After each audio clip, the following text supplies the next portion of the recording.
What happens when you're in your relationship and one of you is like, I'm ready to grow and dream and move forward and start doing big things, and the other partner's like, yeah, I'm good. I'm comfortable right where I am. Where does it leave you? How does it make you feel? It can leave you wondering, are we growing apart? Or are we just in a different season? Well, I want you to stay with us because today we're going to show you that you can begin building a relationship together and come together to have a created vision and shared dream. Find out how to do that right now.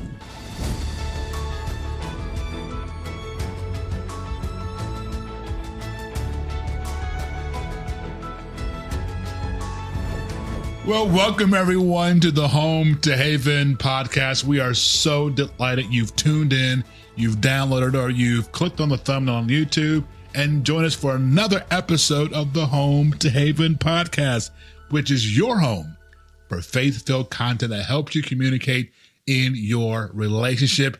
Remember, you can find us on YouTube or any of the major podcast platforms. Simply type in Home to Haven, search it, and we will pop up.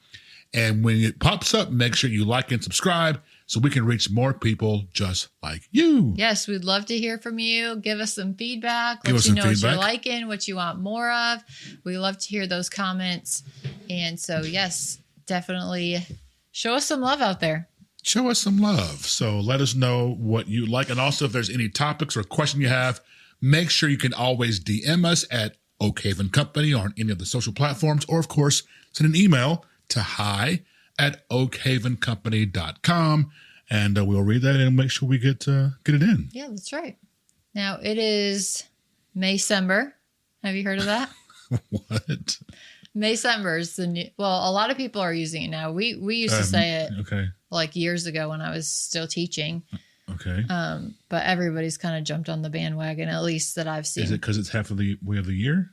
It's because May feels like December now, because everybody used to be like overwhelmed in December with holidays and family get-togethers and school stuff. Okay. And now it's like May is the month that everybody packs everything in. So you have like end of school, recitals, graduations, sports tournaments, teacher appreciation week, dress up days. And people are starting the switch from school to summer. And so lots going on. Never heard of that term, Maycember. So people are like, so much is coming at me. It's so busy. Let me get through Maycember. Okay. Well, yeah, you told me something. Are you getting through Maycember? Doing okay? I'm doing okay. Let us know what you got going on. Put a comment and tell us what your Maycember is. Last week I was in St. Louis. So that was April. That was April. But I saw. Now we're into May. We have some fun stuff coming up. We're pretty busy as well. We'll blink and it'll all it's a lot going on, but we get through it. Yeah, it's fun. I enjoy. We pray it, we plan it, and we pursue it. How about that? We do. We do. So it's all good stuff. It's just lots of people are busy. All right. So today we're going to jump into how to move forward. We get this a lot. Yes. When you're in your marriage or your relationship, and you're just like in completely different spaces. Wife is like, I want to do this. Husband like, yeah, I'm good. We see it where there was some couple and he thought they were just perfect. Yes. And just great. And she was a complete different of like, I'm on the brink of leaving him. And he was oblivious. Right. So how do you move forward and how do you come together when we're on different planets, different zip codes, time, everything. You feel like you want different things. You're wondering, are we growing apart? Because I want this. Are we growing apart, or are we just not aligned, or what happens? Because we hear this. Well, we grew apart. Irreconcilable differences. How do we even get to that place? So a lot of it we talk about is that slow drift, right? We're not connecting in a way that's bringing us together intentionally. Okay. But it can create a lot of frustration on one side or even resentment if you're the one feeling like my partner doesn't care or he's just off doing his own thing. Yep. And if I ever bring something up, he's not on board or she's not on board. And so it creates like a bigger gap. and you feel disconnected. You feel that space, you feel that tension because you want so much more, but you feel like the other person doesn't or doesn't really care or isn't responding to you. They're going to say, you're going to feel like they don't care because you don't want it as bad as I do, or you're not putting it in. I feel like I'm in it by myself. Yeah. I feel like I care more than you do. You're not trying. Right. How am I not trying? Mm-hmm. And so, again, that's going to start producing that resentment. And especially for the women, they're going to start pulling apart or pulling away, building up walls and guards. And he's going to read and react to that. Well, you don't care. I'm not going to carry it. I'm going to go into my world. Mm-hmm. And so the different silos creates this division and this big wall of separation that only feeds and festers. And you look up, not overnight, but you look up and you are in completely different spaces. And sometimes one spouse may, instead of just drifting away and kind of going off by themselves, they might start forcing the issue, right? So they might start saying or working so that they're starting to control the situation. So they're like, you have to come on board, right? Yeah. I'm not letting you do your own thing. And so the other spouse starts feeling like they're being managed or being controlled. And that's what we really want to avoid, because ultimately what we're trying to create is a shared vision, right? Where both partners are contributing, are part of the plan. It's not one person deciding what life is going to be and say, here you go. I don't think that happens. You have to follow. I don't think that happens. I think both people start out trying to do things together. But desires change or things fall through or we don't fulfill or see everything through the way we said we would. Yeah. And so those things kind of start taking a step back. Yeah. When you find yourself in this spot, you're like, Terrell, Jen, we're in this spot. I want you to have this conversation I don't want to say name the problem, but begin to talk and say, hey, this is what I am feeling. Okay. Has nothing to do with you. Even if it does, hey, right now I am feeling isolated. Yeah. I am feeling alone. I don't feel supported because when I mention certain things about the future, don't use a you language. You always do this. I don't feel support. I feel like it kind of just lingers out there and I don't get questions or I don't hear feedback or I don't hear like yes or excitement around that. So that makes me feel X, Y, Z. And then kind of gauge that response and go from there. Would you say that would be okay for you to receive? Well, actually, I was going to say, depending on personality type and depending on how you presented that and the tone and what you're saying. 100%. My initial reaction might be, and we've talked about this before as well, like I'm not good enough for you, or I'm not doing what I need to be doing. And you feel disappointed in me or feel like that I'm not doing what I'm supposed to be doing. Right. Okay. And so instead of feeling encouraged to do something, I would feel like pushed away. Why? In that sense, versus if you were like, I guess I'm saying on my side, I would love for my spouse to come to me and be like, hey, like, let's rally up and create a shared vision or something we can do together. Or like, this is what I have in my mind. Like, let's work through it and see if we can go forward as a couple, versus like, I feel like you're not. And I know, did you say I feel you're not? Yeah, because you were like, I feel isolated. I feel, that you're not supporting me, or I feel like I don't feel supported. Right. You're not supporting me. I don't feel supported. Again, careful with words. You got to write it out so that we are not making this you're not doing this, a bash spouse. Because you didn't necessarily said that, but I felt that in the moment. Sure. Because if you're like, I feel isolated. Okay. That I take that as I'm making you feel isolated. What if you are? Right. So I would feel like. So what would you ask the question of why do you feel isolated, or would you ask what am I doing that makes you feel isolated, or what am I not doing? Yeah, I would definitely ask you at this point in our relationship. I'm saying in the first year, it would have been like, I don't know what to do. Okay, so what would you have done in the first year? Let's take us there. Because I would have cried about it and not talked about it. Okay. Because I didn't know how to communicate with you. Okay. So you would have cried about it and then not said a word about it. Well, I would have been quiet about it because I probably would be taking time to process through what you really meant. Okay. And what actions of mine had led to that. Would you ever come to me and say, what did you mean by this? Or what question? So you would eventually do that? Would that take a month? Because you never did. Well, I would probably text it to you. Okay. But I'm saying now it would be an initial, like in the initial conversation, I feel like we could talk about that back and forth. Like okay. Well, we were there and I was feeling a certain way. Mm-hmm. We were in different spaces. Mm-hmm. So what happened?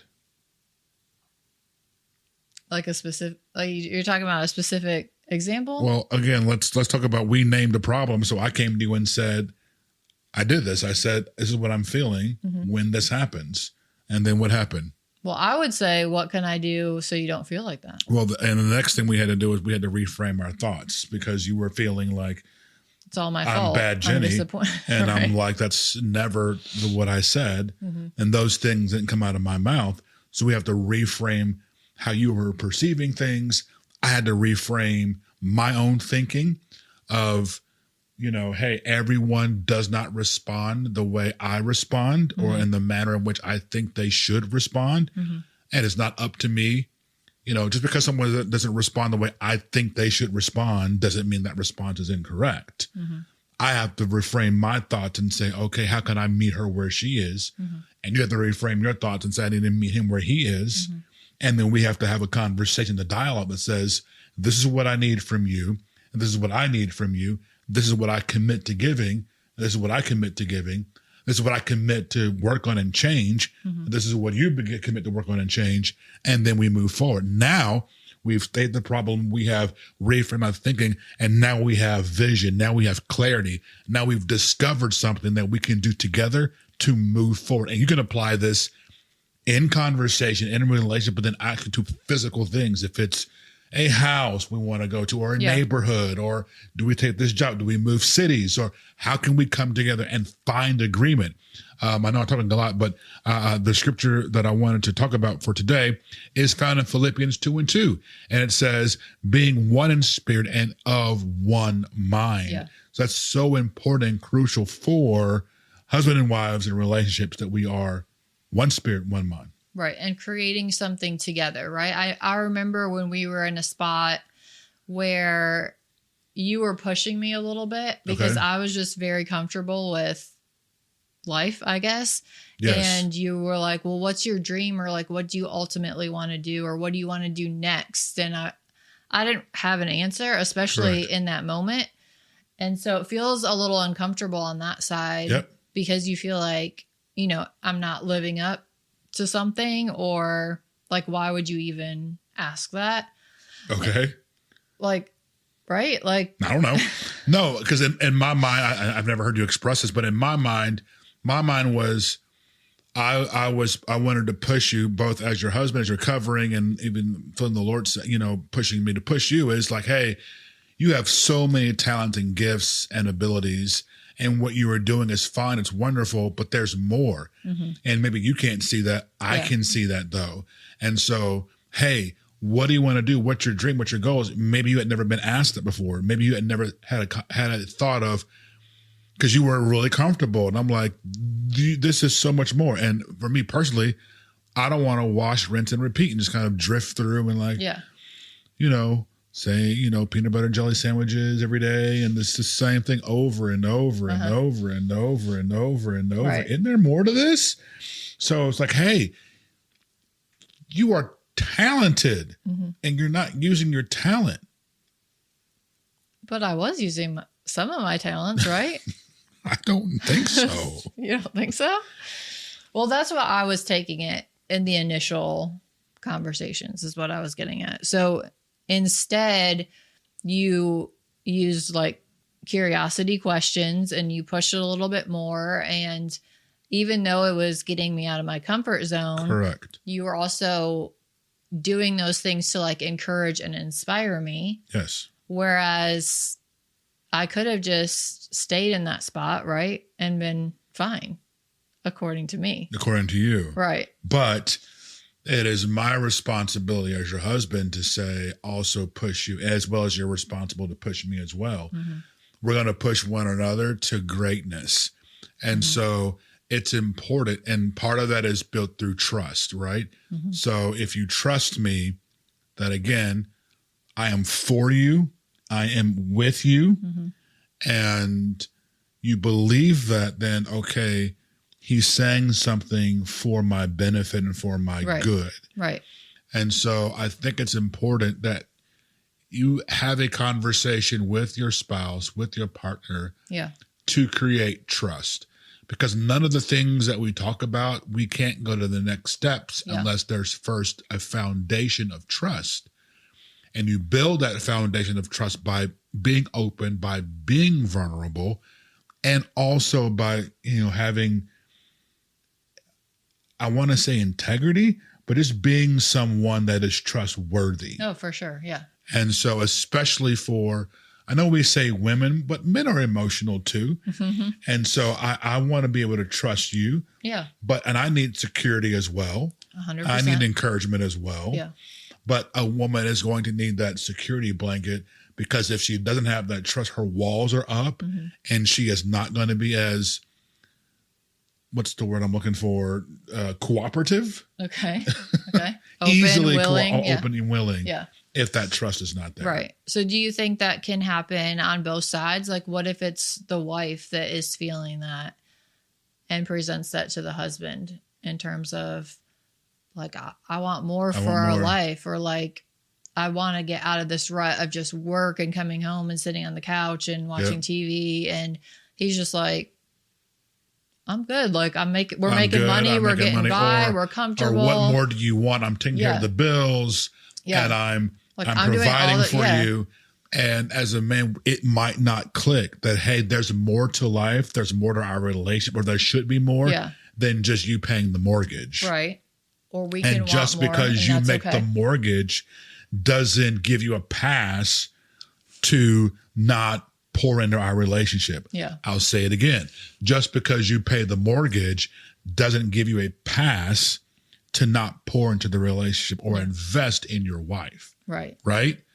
So hopefully that can be a blurb or text that can be heard. Yeah. But as a woman, being able to share that in a way that he can receive it, like, hey, exactly, I understand and I appreciate everything you're doing. However, I'm needing some more from you in terms of what's in your heart. Where do you see us in 3 years? Is there more that you're seeing, or are you good? Right. Right. And he might say, well, what do you mean? Right. And then kind of maybe share with them, well, I've got this dream of going back to school. I've got this dream of opening an ice cream shop. It'd be wonderful if, what do you think about if we did this? What are your thoughts? And then if he's like, or what if he sees that as pressure, right? So she's like coming with all these things that she wants to do, and then he's thinking, oh, like, now I got to make more money, or now I got to change my schedule, or now I have more like on my load. So I would say, hey, this is just me spitballing, throwing out ideas. Anything landing? Like vision casting, right? I'm just brainstorming right now. Okay. Maybe you're not, but I'm just brainstorming. Anything kind of catching up? Can we? Anything landing? Anything sticking? I'm throwing spaghetti against the wall. And if you don't get that response, like, don't get discouraged. Don't let that, oh my God, like, don't overreact. Okay. Like, I want you to have a sense of grounding and a sense of both spiritual and emotional maturity to say, okay, right, it didn't hit. Right. Let me go back and what's another way, Lord, that I can pitch this? Yeah. What's another way that I can spark or incite some vision in my husband that he can become on board with me? Like, don't give up, don't quit, and don't be like, see, that's what I'm talking about. You don't do this, do you? Yeah. Because that's gonna drive him away. Right. So it is presenting some vision, and I would encourage you to do it by asking questions. Right. And in a tone of like, I'm here with you, and I want to. I just love. What if we own a boat or an Airbnb? Like, we think about that. And see where it goes from there. So it's all really about the tone when you're saying these things. It's that. It's also when you don't get the reaction that you want. Like, don't blow up. Or like, I tried once and it's done and over. It's never going to happen. Shut down. Yeah. I'm doomed. And maybe it's not like, okay, well then reverse it. And what are your passions? Do you want a motorcycle? Like, I think when we were dating, 10 years ago, you mentioned something about you still interested in that? Yeah. Is that something you see in the future? Yeah. And you'd be like, what? What are you talking about? You talked about a collectible Star Wars Lego Death Star. Do you ever want to put that together? I don't know. That's all the top of my head is May the 4th. So, yes. So really dig deep with the questions. We're all about questions over here. Look about that in our notes. Remove pressure and build safety. Yeah. Remove the pressure because people are not going to be open and willing. And it's really vulnerable, right? To like share a dream with somebody and get a terrible reaction. We have in here also that, patience and partnership. Again, you got to be patient with that. If you don't get the response that you want or need, you didn't come around overnight. It took years to, build a foundation of trust. Yes. And so you've got to be patient. You've got to trust the God that is on the inside of you and continue to pray and continue to be tough, even in the tough. So I had to continue to be encouraged. And even when you're like quiet, I'm like, God, why do I always have to be the one to break down and say, let's talk? Why can't she pursue me sometimes? And one of my contention points, and we're almost at time, was like, this chick never calls me. Like, you don't ever think to hey, how are you today? I'm on lunch. Just wanted to say hi. Are you asking that now, or you're sharing an example? Well, that's real. Because I text it all the time. Okay. And you told me not to call you, so I'm not going to call you. Well, that was when I was on the phones. Correct. But you never said, okay, I'm really open. The line is open now. Really? So yes. What brought us to that? Well, I was saying that I continue to not allow myself to be discouraged. Even when I felt discouraged, okay, she's not in the spot just yet. Yeah. So I'm going to continue. I got to be the rock right now. I've got to be the strong one to reach out, build the bridge, extend the hand and say, I want to build this bridge and we're going to walk through it together. Right. And the only way that you can do that ultimately is with the Lord, right? You're not going to be able to do this in your own strength. And before you're taking all these action steps, we always say pray it first. That's why we have that first. Yeah. So things like this should be prayed about, brought to the Lord, letting him guide you, like you mentioned, when to bring this up, how to bring this up, what exactly to say. That's actually where it starts versus just jump right in and start talking. Because before the talking, there needs to be some alignment with 100%. At the end of the day, my conversation with the Lord has been like, that's your child. Like, you made her. And if I can't get through, please get through to her. Mm-hmm. And that's why I would encourage you, if you are dating, to have someone and be looking for someone who has a relationship with the Lord. Because as long as they love God and have a relationship with him, it's going to be okay. Mm-hmm. Because when I can't get through to her or you can't get through to me, if I'm talking to God, he's going to get through to me. Amen. And if we're seeking him, then he'll cause us to pursue one another. Mm-hmm. And so we talk about it. It's not just the marshmallow, just pray about it. It is so core and central, vital to what we believe that the word says, is that if we bring the Lord into the center of our lives, if we involve him and not try to just do it our own way or just keep bumping and figuring it out. Right. But if we go to our word and read, he'll guide us and lead us. He said, I'll lead you into all truth. And it's the truth that will bring freedom. So hope that helped today. Did we leave anything out? Did we touch on almost everything? Hopefully it does. There's one final thing that we would do that I would say is that you want to have some kind of structured plan that brings you together in order to come back into alignment. So we had a plan of, all right, once we kind of talked about our goals and dreams and we're like, yeah, I like that too. Yeah, well, I've been wanting to do that too. I've been wanting to go there too. Great. And now we have all these ideas and it's excitement and like, oh my goodness, you start finding yourself like coming together and building a relationship and coming closer because it's like, well, I do want to go to Alaska. Well, I do. And then, let's go on the internet and let's just search. Well, let's search. Let's look at some photos. Let's look at some and now you're casting a vision, and I don't know where darn tootin' came from, but you're getting together and let's get a plan. And so we have a tool that helps you pray things together, plan things together, and then pursue things together. Right. And it's all laid out for you, which is also helpful if you're like, I want to do this stuff. I want to ask the questions, but I don't quite know where to say start or how to say it, what I should be doing. It's all done for you. It's our relationship vision planner. If you haven't heard about it yet, it outlines a whole year for you to set that foundation. There's a lot of steps in the beginning that you work through to really set that foundation. And then every month is a topic that you can work through together so that you are prioritizing your marriage. One big help is that it has a weekly check-in built in for you. So if you're in a place where you think, this sounds great, I want to start doing that, but you don't quite know like what to ask or what topics you should be going over. How to have those conversations or how do I pitch this? Right. So that is all laid out for you. So we've done all the hard work. We've laid it out. There's a beginning section that really walks you through setting the foundation of your relationship, which is super important. And then every month is a different topic that you can work through, talk about, do exercises together. And it also has, of course, the planner throughout the entire year. It's our relationship vision planner, if you haven't heard about it quite yet. And it just has reminders for you. One great part is the weekly check-in, which I really love because it's every single week. So I can say, hey, we haven't done our check-in. It really keeps us on track. It keeps the conversations going.